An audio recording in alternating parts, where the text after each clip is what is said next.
सभी को आज मेरा नमस्कार। सभी को नए साल की शुभकामनाएं। हैप्पी न्यू ईयर सभी को।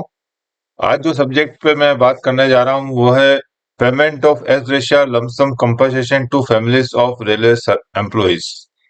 तो एज ग्रेशिया पेमेंट के बारे में आज बात करूंगा। ये कई बार एग्जाम में पूछे जाते हैं और साथ में ये एक बहुत मोस्ट इम्पोर्टेंट सब्जेक्ट है डे टू डे वर्किंग में। हमारे कई रेलवे कर्मचारी जो है अनफॉर्चुनेटली उनकी ड्यूटी के दौरान डेथ हो जाती है, जिसमें वर्कमैन कंपनसेशन एक्ट के ऊपर मैंने वीडियो बनाया हुआ है। साथ में एडिशनल जो बेनिफिट उनके फैमिली को जो मिलता है भारत सरकार की तरफ से, जिसमें रेलवे बोर्ड की तरफ से मिलता है, तो उसके बारे में थोड़ा जानकारी भी सभी रेलवे एम्प्लॉय को भी होनी चाहिए। जो डीलिंग पर्सन है उनको भी जानकारी होनी चाहिए। साथ में एग्जाम पर्पस में भी ये जानकारी होनी चाहिए। तो आज मैं बात कर रहा हूँ एज ग्रेशिया लमसम कंपनसेशन। बात करने से पहले थोड़ा सा मैं बता दूं, एग्रेशिया पेमेंट के मामले में हमारे रेलवे में एग्रेशिया पेमेंट कई तरह से होता है। तो एग्रेशिया पेमेंट में क्या क्या आता है, कई बार एग्रेशिया से लोग कंफ्यूज ना हो, तो थोड़ा सा स्टार्टिंग में ब्रीफ करूंगा कि एग्रेशिया पेमेंट हमारे रेलवे में कितने तरह से क्या क्या होता है। तो सबसे पहले जो मैं वीडियो बना रहा हूँ ये तो मैं बाद में बात करूंगा। पहले एक हमारा एग्रेशिया पेमेंट होता है, ये होता है हमारा एज ग्रेशिया रिलीफ बोलते हैं इसको, पेमेंट नहीं बोलते हैं। पेवेयर in case of death injury of railway passenger. जो रेलवे में कोई पैसेंजर्स होते हैं वो ट्रेन एक्सीडेंट हो जाते हैं, अनटूवर्ड एक्सीडेंट होते हैं, एलसी लेवल क्रॉसिंग गेट पे जो एक्सीडेंट होते हैं, उसके लिए रेलवे बोर्ड ने एक 18 सितंबर 2023 का है, ये भी एज ग्रेशिया रिलीफ बोलते हैं, जिसमें एक्सीडेंट में 5 लाख रुपए और ग्रेव इंजरी है 2.5 लाख रुपए रेट रिवाइज किए हैं। सिंपल इंजरी में 50,000, untoward accident main level crossing में। तो लेवल क्रॉसिंग में जो ट्रेन एक्सीडेंट्स में जो पेमेंट मिलता है उसको एक्सग्रेशिया रिलीफ बोलते हैं। तो एक्सग्रेशिया में कंफ्यूज ना हो जाए तो मैं बता दूं कितनी तरह के एक्सग्रेशिया रेलवे में होती है, उसके बारे में थोड़ा सा इनिशियल में ब्रीफ करना चाहूंगा, थोड़ी सी आपको समझ में आए। तो एक्सग्रेशिया रिलीफ की जब बात हो रही है, ट्रेन एक्सीडेंट में जो मिलता है वो एक अलग होता है, उसमें रेल हमारा पर्सनल डिपार्टमेंट से उसका कोई कनेक्शन नहीं है। इसके अलावा एक एक्सग्रेशिया होता है पेमेंट। एक्सग्रेशिया में अभी लमसम बोल रहा हूँ। एक एक्सग्रेशिया पेमेंट होता है जो कि हमारा जो पेंशन स्कीम चालू हुआ था 1/4/1957 से, उस वक्त ऑप्शन दिया गया था रेल एम्प्लॉय को कि वो एसआरपीएफ नॉन कॉन्ट्रीब्यूटरी या एसआरपीएफ कॉन्ट्रीब्यूटरी स्कीम ज्वाइन करे। जो हम लोग जो काम कर रहे हैं अभी, जो ओपीएस वाले बोलते हैं, वो नॉन कॉन्ट्रीब्यूटरी, जिसमें हमको कुछ कॉन्ट्रीब्यूशन नहीं करना पड़ता, लेकिन कॉन्ट्रीब्यूटरी स्कीम भी थी जो अभी एनपीएस में जो चल रही है इसको, वो कॉन्ट्रीब्यूटरी भी थी। वो अप टू 31 दिसंबर 1985 तक चला। तो कई लोगों ने उस वक्त जो नॉन कॉन्ट्रीब्यूटरी ऑप्ट नहीं की थी 1957 में, तो वो जो लोग थे serving group A B C जो डी जो एम्प्लॉय थे, उनको 1/11/2006 से 600 rupees per month DOPT, central government के सारे नियम लागू होते हैं, तो उनको डीओपीटी भारत सरकार ने, सेंट्रल गवर्नमेंट ने 600 पर मंथ देने की बात की थी।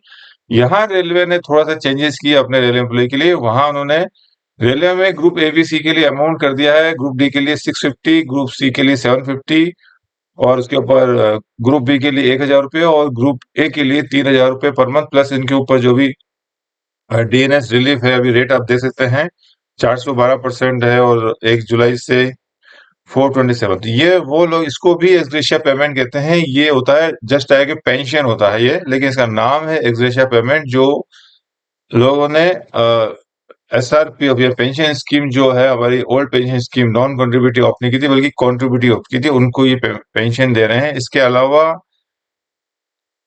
भी मैं बता दूं, एक तो एक्सग्रेशिया जो ये एम्प्लॉय को मिलती है, मैंने बताया था आपको 650, 750, 1000, 3000। उसके अलावा विडो जो है, the widows and eligible dependent children of deceased CRPF beneficiary वो है retire from service prior to 1/1/2006। तो ये जो एबीसी जो थे, इनकी डेथ के बाद इनकी वाइफ को भी पेमेंट मिलती है, उसको भी एक्सग्रेशिया पेमेंट बोलते हैं।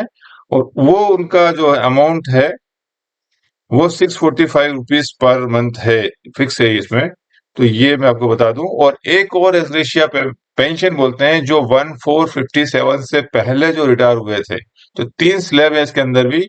1/4/57 से पहले थे उनको एक्सग्रेशिया पेंशन मिलती थी, वो अभी शायद बंद होगी, क्योंकि 1/4/57 से अभी हिसाब लगाएंगे तो 125 साल से ऊपर हो गया है। तो अब शायद ही कोई रहा होगा, तो शायद 1/4/57 से पहले जो एक्सग्रेशिया पेंशन मिलती थी अभी वो देखने को नहीं मिला मेरे को। या तो फिर ये हो सकता है लास्ट वाला बी वाला, सेंट्रल गवर्नमेंट एम्प्लॉय हुए retired on CRPF benefit before 18/11/60। तो उनके लिए अमाउंट अलग है। यहाँ 3 आपकी मामला आएगा, पेमेंट आएगा। 18/11/1960 से पहले जो लोग रिटायर हुए हैं उनको ये अमाउंट था 654, 659, 703, 965 और 1185 से पहले 1186 सॉरी 1186 से पहले जो एम्प्लॉय थे उनके लिए रेट अलग था, 650, 750, 1000, 3000। और 1186 से पहले जो थे उनकी जो एक्सपायर होने के बाद उनकी वाइफ को जो मिलता था वो फिक्स अमाउंट है। वाइफ को सभी को चाहे ग्रुप एबीसी जो भी थे उनको 645 मिलता है। विडो को सबको फिक्स अमाउंट है, उसमें वेरिएशन नहीं है एबीसी के हिसाब से। तो ये 3 तरह की एक्सग्रेशिया थी जो एक पेंशन के रूप में अलग अलग मिलता था। ये मैं आपको बता दूं, ये जस्ट एक्सग्रेशिया पेमेंट का प्रकार मैंने बता दिए। अब आएंगे आज के ऊपर जो मेन मेरा वीडियो है वो है पेमेंट ऑफ, इसको बोलते हैं एक्सग्रेशिया लमसम कंपनसेशन बोलते हैं, इसको एक्सग्रेशिया पेमेंट नहीं बोलते, एक्सग्रेशिया लमसम कंपनसेशन बोलते हैं। तो एक्सग्रेशिया के ऊपर क्या क्या बातें रिले में हो सकती है वो जैसा आपको जानकारी के लिए, तो ये मैं बता दूं क्या होता है कि ये रेलवे बोर्ड ने भारत सरकार ने निकाला है, सेंट्रल गवर्नमेंट ने निकाला है। ये सेंट्रल गवर्नमेंट की स्कीम ही चलिए देखिए, department of personnel public grievances pension and DOP NPW pension welfare scheme ने इन्होंने निकाला है कि जो भी रेलवे एम्प्लॉय या सेंट्रल गवर्नमेंट एम्प्लॉय को भी जो है वाइल इन सर्विस ड्यूटी के दौरान कोई एक्सीडेंट की वजह से डेथ हो जाती है इसकी ड्यूटी बोनाफाइड ड्यूटी करते हुए, तो उसको एक लमसम पेमेंट देने का प्रोविजन रेलवे बोर्ड ने 1998 में, यानी 11 सितंबर का लेटर है, ये लागू हुआ था 1 अगस्त 1998 से। तो ये स्कीम चालू की कि कोई भी कर्मचारी जो है ऑन ड्यूटी अगर डेथ हो जाती है उसकी, तो काफी सारी इसमें डिटेल्स में नहीं जा रहा हूं मैं। अमाउंट उस वक्त कहा था, 3 कंडीशन डाली थी। पहला था death occurring due to accidents in the course of performance of duty. जो नॉर्मल जो कोई भी कर्मचारी जो ड्यूटी पे काम कर रहा है, एक्सीडेंट होता है तो एक्सीडेंट की वजह से उसकी डेथ हो जाती है तो उसको 5 लाख रुपए मिलता था, 98 की बात है ये। उसके बाद बी में रखा था death occurring in the course of performance of duties attribute to acts of violent but terrorist and anti social elements. अगर आपकी ड्यूटी करते वक्त जो डेथ है, वायलेंस हुआ, टेररिस्ट अटैक हुआ या एंटी सोशल एलिमेंट की वजह से जो वायलेंस हुआ, ऑब्जर्व हुआ, उसकी वजह से डेथ होती है तो पांच में 5 लाख रुपए था। उसी में 2 चीज डाल दी उन्होंने, enemy action, death occurring during enemy action international war. International war है जो वहां पर जो वार हुआ, बॉर्डर स्क्रीमिश जो है, झड़प जो हुई बॉर्डर पे, जो झड़पें हुई उसके ऊपर वजह से जो डेथ हो गई, या action against militants, terrorist and extremist. तो इसके साथ अगेंस्ट में एक्शन करते हुए मिलिटेंट्स के खिलाफ या आतंकवादियों के खिलाफ एक्शन करते हुए डेथ हुई, तो उसमें 7.5 लाख रुपए यानी 7.5 लाख रुपए देने की बात कही थी। ये इनिशियल डीओपीटी का लेटर था जिसको रेलवे बोर्ड ने भी सर्कुलर किया था। डीओपीटी का लेटर आप देख सकते हैं 1 सितंबर 98 का था, और रेलवे बोर्ड का 5 नवंबर का आरबी नंबर 285/19। इसमें जो मेन बात कही थी इन्होंने वो ये थी, इसमें अपेंडिक्स एनेक्सर में बताया हुआ है, एनेक्सर मेन कंडीशन बताइए। The main condition to be satisfied for the payment of ex gratia lump sum compensation in the specified circumstances is that the death of the employee concerned should have occurred in the actual performance of bona fide duties। यानी आपका जो death होनी चाहिए कर्मचारी की actual performance duty, जो bona fide duty करते हुए उसकी डेथ होनी चाहिए। In other word a casual condition should be establishment between the occurrence of death and government servant. जैसे हम वर्कमैन कंपनसेशन एक्ट की बात करते हैं, सेम कंडीशन यहाँ भी कही है कि देर मस्ट बी कोई कनेक्शन होना चाहिए कि जो आदमी की डेथ हुई है तो वो पहले एक्सीडेंट होना चाहिए, एक्सीडेंट जो होना चाहिए ड्यूटी पर कार्य करते हुए एक्सीडेंट होना चाहिए है। इसमें एक बात क्लियर कर दूं कि कोई जरूरी नहीं कि वर्क प्लेस पे हो कर्मचारी प्लेस, क्योंकि कई बार आदमी एक प्लेस से दूसरे प्लेस में, आगे मैं बताऊंगा, नीचे वो बस में जा रहा है, किसी को ट्रेन में भेजा हुआ, जैसे यहाँ से आप किसी को बॉम्बे में वेस्टर्न की बात करें तो जितने भी डिवीजन से लोग बस में बॉम्बे जाते हैं, ड्यूटी पे जाते हैं, ऑल इंडिया कहीं भी ड्यूटी पे जाते हैं, तो ड्यूटी पे जाते वो भी ड्यूटी माना गया है। तो उसमें ये लमसम कंपनसेशन है। तो आपका जो डेथ है वो कहीं ना कहीं कैजुअल एक कनेक्शन होना चाहिए कि भाई आप ड्यूटी कर रहे थे, वो जो ड्यूटी कर रहे थे वो नौकरी के कनेक्शन में, आपके सर्विस के कनेक्शन में नौकरी कर रहे थे, तो वो बताया इसमें कि कैजुअल कनेक्शन होना चाहिए। काफी सारी बातें हैं, ये मैं इस पे ज्यादा जोर न डाल के, और ये इसमें एक और बात की है कि 12 नंबर का जो पॉइंट है बाद में काम आएगा, ये बता दूं। In certain cases relief is also provided to families of deceased government servant from central government sources such as prime minister relief fund, Chief Minister Relief Fund, etc. In such cases, it should be ensured that aggregate of the relief ex gratia compensation paid from the defense sources does not exceed 10 lakh rupees।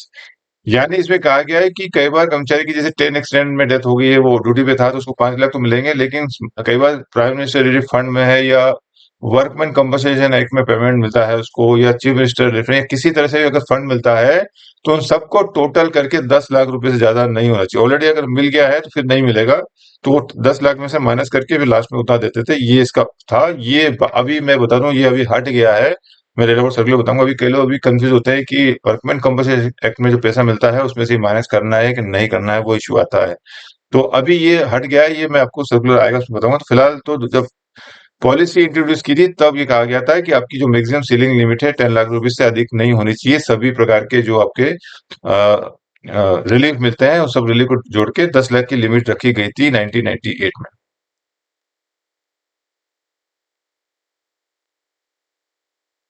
जो सबसे important वो बता दूं, उसमें जो 3 condition थी, इसमें death attribute to accident while on duty में कहा गया था death as a result of an accident while travelling in a public private और ऑफिशियल व्हीकल और otherwise of a group D employees dispatcher rider messenger postman notice server etcetera deputed to distribute dak notice. यानी कोई भी कर्मचारी है, अगर केंद्र सरकार का कर्मचारी है, ये रेल एम्प्लॉई है, अगर वो ट्रेवलिंग कर रहा है बस में, ट्रेन में, प्राइवेट बस में, पर्सनल व्हीकल पे और ड्यूटी पर है, वो किसी ड्यूटी के कनेक्शन में वो ट्रेवलिंग कर रहा है और उसकी डेथ हो जाती है रोड एक्सीडेंट में, ट्रेन एक्सीडेंट में, तो प्रोविजन है कि देने की बात कही है इसमें। उसके बाद जो रेलवे से कनेक्शन में बता दूं, death in train accident of A personal undertaking official journey on duty, अगर ट्रेन एक्सीडेंट में डेथ हो जाती है, वो ड्यूटी पर था, उसको मिलेगा। रेलवे कनेक्शन में टिक लगाएं, death due to connection to death due to connect contact with live electrical power lines of personnel deployed on flood cyclone. कई बार साइक्लोन वगैरह में जो जाते हैं, हमारे रेलवे में फ्लड्स आ जाते हैं, पटरियां बह जाती है, तो किसी उसमें अगर साइक्लोन फ्लड के मामले में अगर रिलीफ में गए हुए हैं, वहां किसी वजह से इलेक्ट्रिक शॉक की वजह से इलेक्ट्रिक वायर के कनेक्शन में आने से डेथ हो जाती है।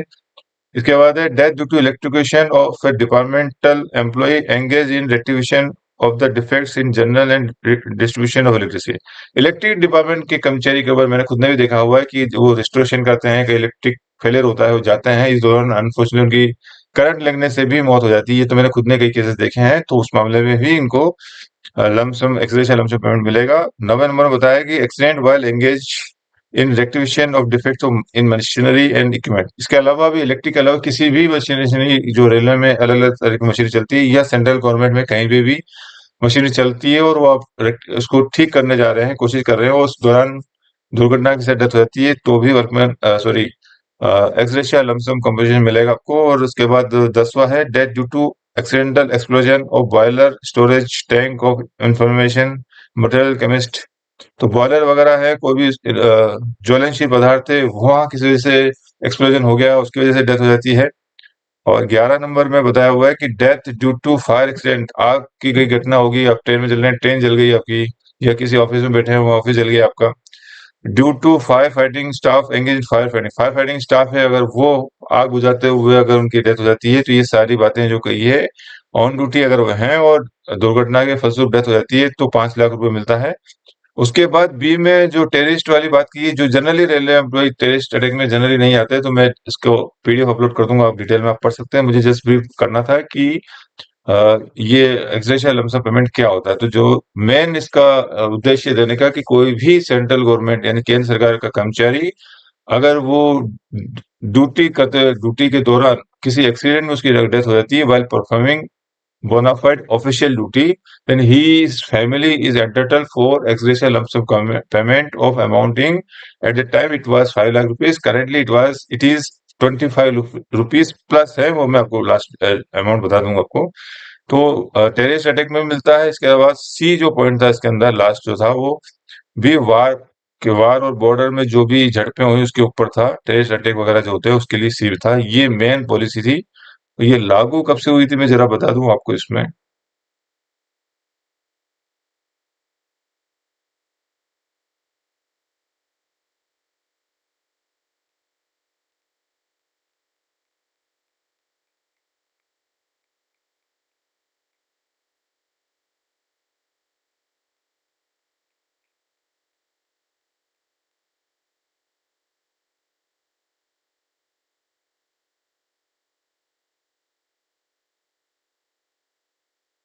ये स्कीम जो नवा पॉइंट मुझे बताना था, the order shall apply to all cases of death in harness occurring on और आफ्टर 1 अगस्त 97। जो स्कीम जो लागू हुई थी 1 अगस्त 97 से लागू हुई थी, कोई एग्जाम में पूछे जाए तो उसके लिए मैंने ये पैरा बता दिया है।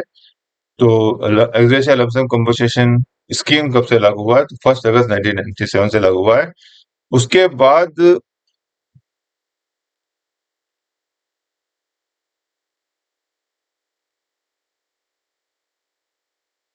नेक्स्ट इसके बाद क्लेरिफिकेशन आया था 2006 में, जिसमें डाउट रेज किया गया था कि जो मेन पॉलिसी थी 97 में, जो मैं पढ़ के सुना था 98 में, उसमें जो रेफरेंस दिया था कि वर्कमैन कंपनसेशन, पहले कई स्कीम चलती थी जिसमें वर्कमैन कंपनसेशन में जो लागू होता जिनके ऊपर उनको नहीं मिलता था, लेकिन हालांकि 97 का जो लेटर है 98 का रेलवे बोर्ड ने कहा था कि वर्कमैन कंपनसेशन सभी को शामिल करना, लेकिन फिर भी कईयों को डाउट था। तो उसमें रेलवे बोर्ड ने क्लेरिफिकेशन निकाला था कि ये जो मामले हैं, ये जो पेमेंट है एक्सप्रेस लमसम कंपनसेशन, क्या आरपीओ स्टाफ को या जो railway servant workman compensation act में गवर्न है, क्या उनको भी मिलेगा? तो उसमें रेलवे बोर्ड ने 9 फरवरी 2000 का क्लेरिफिकेशन है रेलवे बोर्ड का, जिसमें कहा गया था कि कोई भी आरपीएफ स्टाफ और रेलवे सर्वेंट जो वर्कमैन कंपनसेशन एक्ट के दायरे में आते हैं, उनकी भी अगर ड्यूटी करते हुए दुर्घटनाग्रस्त हो जाते हैं तो उनको भी पेमेंट मिलेगा, ये कहा गया था। लेकिन इसमें कहा था in case of workman compensation however the net amount of एग्रेशिया compensation is to be determined after reducing the compensation payable under workman compensation act from the amount of ex gratia. तो ये एक्सग्रेशिया में से इसको माइनस करना पड़ेगा, ये कहा गया था। तो ये अभी तो हट गया है, ये क्लेरिफिकेशन आ गया है, लेकिन पहले ये कहा था इसको आपको रिड्यूस करना पड़ेगा। उसके बाद में कंडीशंस क्या क्या डॉक्यूमेंट्स चाहिए थे बताया था। एफआईआर कोई भी ऑन ड्यूटी जो डेथ हो जाएगी तो उसमें जो फाइल प्रोसेसिंग होगी पेमेंट का मामला था, उसमें सबसे पहले एफआईआर बहुत इंपॉर्टेंट है, एफआईआर होनी चाहिए। डेथ सर्टिफिकेट होगा, पोस्टमार्टम रिपोर्ट भी जरूरी है कि पोस्टमार्टम से आप इंश्योर कर पाएंगे कि डेथ कैसे हुई थी। और इसके बाद एफएनसीओ की कंकरेंस यानी अकाउंट कंकरेंस जहाँ भी होगा। अभी तो ये मामला पहले ये जो पॉलिसी जब निकली थी तब इसमें लिखा हुआ है कि FNC concurrence are prerequisite and should be part of exercise compensation proposal sent to board for approval। तो पहले ये जो मामला जो 98 में जो पॉलिसी आई थी, तब सबसे पहले ये बोर्ड को भेजी गई थी। उसके बाद जीएम को पावर दे दिया गया था, और बाद में 2018 के आसपास ये अभी डीआरएम या सीडीएम जो भी हैं वो कर सकते हैं, वो एसओपी में आ गया है, मैं आपको बता दूंगा। तो ये जो मामला था, उसके बाद अगला जो मामला है, ये यहाँ पर इन्होंने 2007 में 71/2007 में एसग्रेशिया पेमेंट के लिए जीएम को पावर दे दिया गया है। Ministry of railway have now decided with the approval of department of expenditure and the department of NPW that the general manager of the general manager production unit etcetera and equivalent would be the competent authority to sanction ex-gratia compensation to the families of their servant who dies in service in the performance of their bona fide official duty under various circumstances। तो ये जो है 2007 में GM को power delegate कर दिया था, ये मुझे बताना था। उसके बाद 2008 में सिक्स पे कमीशन के बाद जो 5 लाख का अमाउंट था, उन्होंने अमाउंट रिवाइज किया और यहाँ 4 पॉइंट कर दिए इन्होंने, पहले 2 थे। Death occurring due to accident in the course of performance of duty, death occurring in the course of performance of duty attribute to acts of violence by terrorist and anti-social, यहाँ 10-10 लाख रखा उन्होंने। और enemy action और ये military वाला तो सी तो था, डी इन्होंने ऐड किया यहाँ पर, death occurring while on duty in the specified high altitude inaccessible border post etcetera on account of natural disaster extreme weather condition. तो नेचुरल डिजास्टर जैसे कई बार आप देखें जम्मू कश्मीर में एकदम बर्फ गिर जाती है, तो नेचुरल डिजास्टर वगैरह होता है, वो एक ऐड किया है पे, क्योंकि वहां पे बर्फबारी होगी, वो एक्सट्रीम वेदर कंडीशन में भी कई बार ठंड बहुत ज्यादा होगी, तो भी अनफॉर्चुनेटली जो बॉर्डर सैनिक वगैरह जो है बेचारे उनकी डेथ हो जाती है। तो वहां कहीं कोई एक्सीडेंट नहीं था, तो वो इश्यू लोगों ने ध्यान में लाए होंगे। तो ये एक चौथा पॉइंट रेलवे बोर्ड ने, ये भारत सरकार ने सिक्स पे कमीशन में ऐड किया, तो उसको भी 15 लाख देने की बात की है। तो ये जनरली सेंट्रल गवर्नमेंट के जो भी बीएसएफ या जो भी मिलिट्री वालों पे ज्यादा काम होता है, रेलवे पे भी जनरली इसमें काम नहीं आएगा। तो इसलिए लेकिन चौथा पॉइंट भी जोड़ा है जो एग्जाम पर्पस में इंपॉर्टेंट है आपको। तो ये आपका सिक्स पे कमीशन में ये 11/2006 से ये लागू किया गया था। ये देखिए यहाँ पे, this order are applicable in the case of railway servant who dies in service on और आफ्टर 11/2006 से लागू हुआ। तो ये आपका जो है 10 लाख 10 लाख एंड 15 लाख 15 लाख, ये आपका 2006 से आ गया। इसके बाद मैं बताऊंगा ये आया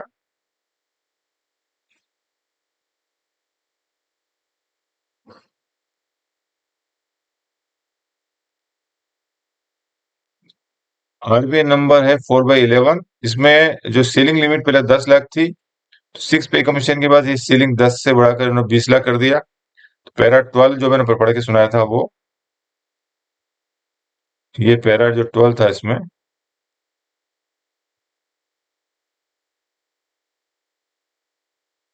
ये पैरा 12 में जो लिमिट थी 10 लाख की, ये बढ़ा के इन्होंने 20 लाख कर दिया यहाँ पर, और इसको फिर इन्होंने चेंज करके आरबीआई नंबर ये 12 जुलाई 2010 है, ये हमारा डीओपीटी का लेटर, रेलवे बोर्ड का जो लेटर देखेंगे हम, तो ये हमारा जाएगा आरबीआई नंबर 146/2011।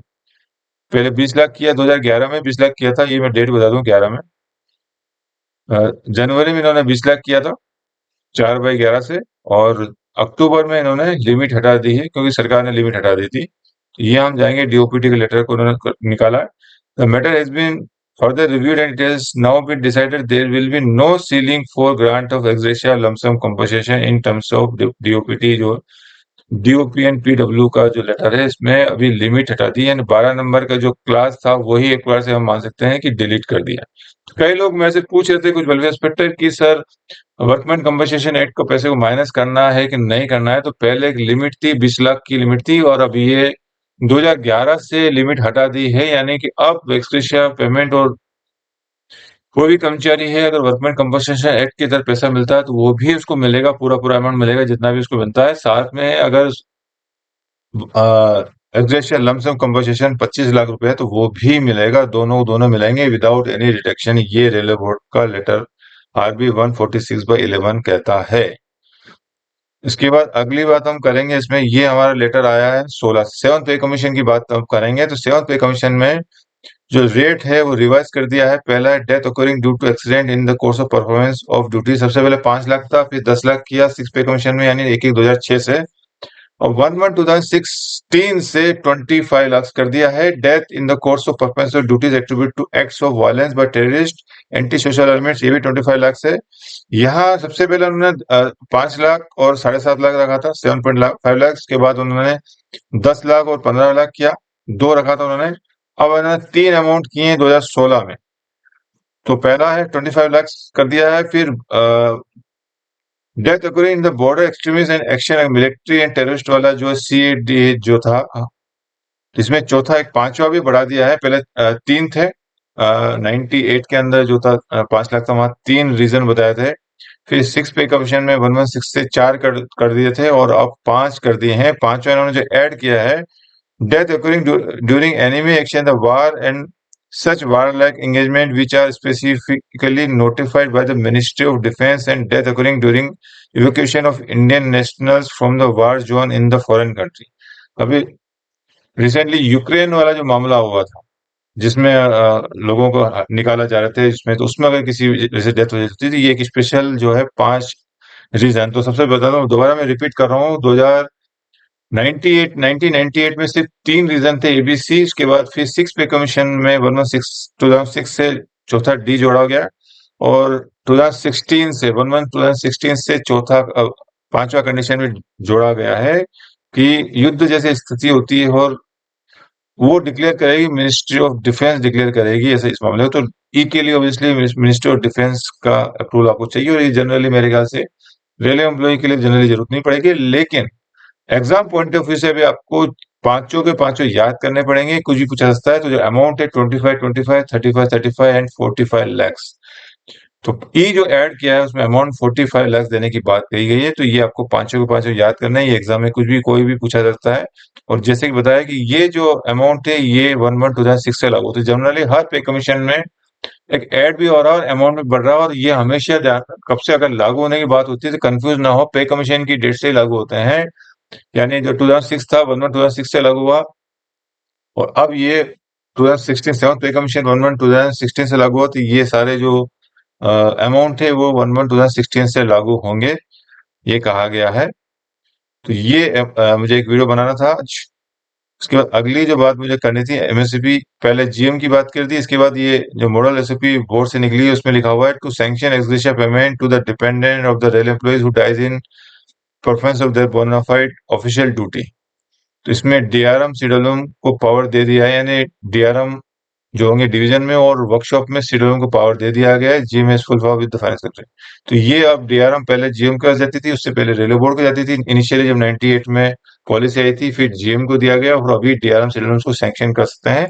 तो इस पे भी एग्जाम में क्वेश्चन पूछता है कि जो एक्सग्रेशिया लमसम कमेंट, यहाँ हालांकि लिखा हुआ एक्सग्रेशिया पेमेंट लिखा हुआ है सिंपल सा, तो एक्सग्रेशिया पेमेंट में आप कंफ्यूज ना हो इसलिए मैंने एक्सग्रेशिया पेमेंट काफी अलग अलग तरह के वो वीडियो स्टार्टिंग में बताया था। तो एक्सग्रेशिया लमसम कंपनसेशन पेमेंट कब से लागू हुआ? तो आपका 1 अगस्त 1997 से लागू हुआ था। क्या क्या अमाउंट है आपको पांचों चीज याद करनी है, कितना अमाउंट याद करनी है, और कौन सैंक्शन कर सकता है डिवीजन में या वर्कशॉप में, तो वो डीआरएम शेड्यूल में हो गए। इसके बाद एक और मुझे बताना था इसके अंदर,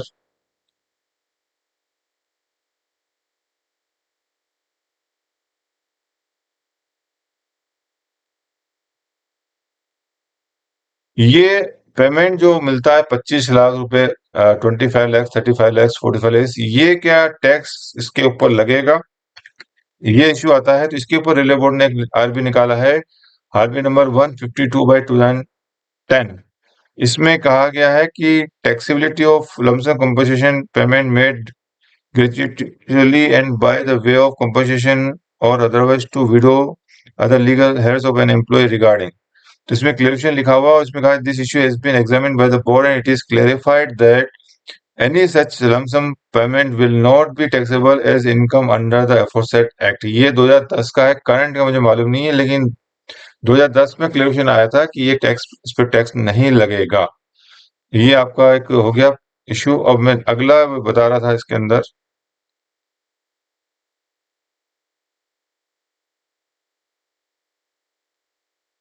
अब एक इश्यू क्लेरिफिकेशन रेलवे बोर्ड ने 2007 में निकाला था कि किसको मिलेगा वर्कमैन कंपनसेशन, फैमिली का मतलब किसको मिलेगा? तो उन्होंने कहा है कि फैमिली मेंबर को मिलेगा। इसके बारे में जरा मैं पढ़ के सुना देता हूँ मैं आपको। Payment of ex gratia lump sum compensation in terms of departments, जो ओएम लिखा है, to make to the family members of the family in whose favour a specific nomination in this regard was made by the deceased rail servant. तो ये DOPT ने कहा है कि अगर नॉमिनेशन किया है तो नॉमिनेशन के हिसाब से मिलेगा। Family for this purpose will have the same meaning as in case of family pension rule under Rule 54 of the CCS Pension Rule 1972। हमारा रेलवे का rule 75 of the railway services pension rule है। In case no such nomination was made, or the nomination made does not exist, the payment may be made to the members of family in order of indicated in the Rule 54। In other cases, however, there is no surviving member of the family in terms of Rule 54 abit, the ex gratia payment may be made to the claimant from the family of the deceased government servant in order of succession under the personal law applicable to the deceased government servant, which will determine the eligibility and quantum share of each claimant। तो ये जो payment होगा rule 75 के तहत जो nomination किया गया उसके आधार पर करना है फैमिली मेंबर को, और अगर नॉमिनेशन नहीं है तो फिर हमको या तो इक्वली डिस्ट्रीब्यूट कर देना है, या हमको अगर डाउट है फैमिली मेंबर्स के ऊपर, कोई डिस्प्यूट आता है तो हम सक्सेशन के बेस पे कर सकते हैं। इसको रेलवे बोर्ड डीओपीटी ने दोबारा फर्दर एक निकाला है, मैं जरा बताना चाहूंगा। 2021 का है डीओपी वेलफेयर का। ये रेलवे बोर्ड ने निकाला है कि नहीं निकाला मालूम नहीं, लेकिन इन्होंने यहाँ कहा गया है, इन्होंने डीओपीटी ने कॉमन नॉमिनेशन फॉर्म भी निकाल दिया है। ये देखिए यहाँ पर, common nomination form for gratuity PF CGS and ex gratia lump sum compensation. इन्होंने ये, अब रेलवे बोर्ड ने इसको निकाला नहीं निकाला चेक करना पड़ेगा, मुझे जानकारी मिला नहीं, मैं ढूंढा मेरे को। तो ये सेंट्रल गवर्नमेंट ने तो प्रोविजन दे दिया है कि आप नॉमिनेशन कीजिए, नॉमिनेशन के बेस पे आपको करना है, और नॉमिनेशन नहीं है तो इक्वली डिस्ट्रीब्यूट करना है। यहाँ लिखा हुआ है the common nomination form in form 1 appended to CCS pension rule has been amended to include the nomination in respect of ex gratia lump sum payment, and same is enclosed. Accordingly, nomination in respect of ex gratia lump sum payment shall also be made to the common nomination form. The nomination of ex gratia lump sum payment shall be subject to provision as applicable in the case of gratuity under Rule 53 of CCS Pension Rule 1972. Since the ex gratia lump sum payment is payable to the family only, no nomination shall be made in favor of person who is not a member of family. Even where government servant has no family, if no nomination has been made or the nomination made by the government servant does not subsist, the ex gratia lump sum compensation will be shared equally by the eligible family members as in case of gratuity। तो ग्रेजुइटी जो rule इसमें लगते हैं वही लगेंगे कि ग्रेजुइटी का ये रूल है कि ग्रेजुइटी के लिए आपको नॉमिनेशन करना पड़ता है। अगर नॉमिनेशन नहीं किया है या नॉमिनेशन किया वो नल एंड वॉइड हो गया है तो आपके फैमिली मेंबर में इक्वली डिस्ट्रीब्यूट होता है। तो यही सेंट्रल गवर्नमेंट ने अभी क्लियरेशन निकाला है। अब इसको रेलवे बोर्ड जनरली निकालती है, इसको अभी तक निकाला नहीं निकाला चेक करना पड़ेगा, 2021 का है अभी तक। तो अभी रेलवे बोर्ड ने जो कॉमन फॉर्म निकाला है जिसमें पीएफजीएस के साथ ही आपको लमसम कंपोजिशन का भी आपको देना है। तो ये एक मैंने बताने की कोशिश की थी, लगभग मैं समझता हूँ सारे लेटर मेरे आ गए हैं।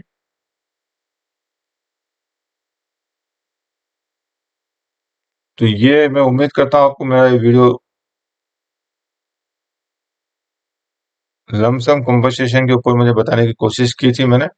तो ये आपको समझ में आया होगा। तो मैं उम्मीद करता हूँ कि एज ग्रेशिया लमसम कंपनसेशन जो है एग्जाम पर्पस में भी और कई लोग रेलवे में जनरली मैंने देखा ऑन ड्यूटी डेथ कईयों की हो जाती है, लेकिन अनफॉर्चुनेटली कईयों को मालूम ना होने की वजह से उनकी पेमेंट फैमिली को पेमेंट एक बहुत बड़ा अमाउंट जो है 25 लाख रुपीज काफी बड़ा अमाउंट है। तो मैं उम्मीद करूंगा सभी से कि वीडियो देखने के बाद कोई भी अगर रेलवे कर्मचारी की अगर ऑन ड्यूटी डेथ होती है तो प्लीज आप उनकी फैमिली को 25 लाख रुपए दिलाने का अवश्य प्रयत्न करें। जो भी रूल्स रेगुलेशन है और अप्रूवल कंप्यूटर लेना है उससे पहले आपको अकाउंट्स फाइल जो है सारे डॉक्यूमेंट्स लगेंगे जो मैंने बताया था।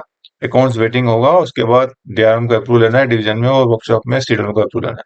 तो इसी के साथ मैं वीडियो अपना समाप्त करता हूँ। कैसा लगा ये वीडियो प्लीज कमेंट जरूर करें, और अगर मेरे वीडियो अच्छे लग रहे हैं तो सब्सक्राइब और शेयर भी करें ताकि ज्यादा से ज्यादा लोगों को इस नियम की जानकारी हो। वीडियो देखने के लिए बहुत बहुत धन्यवाद।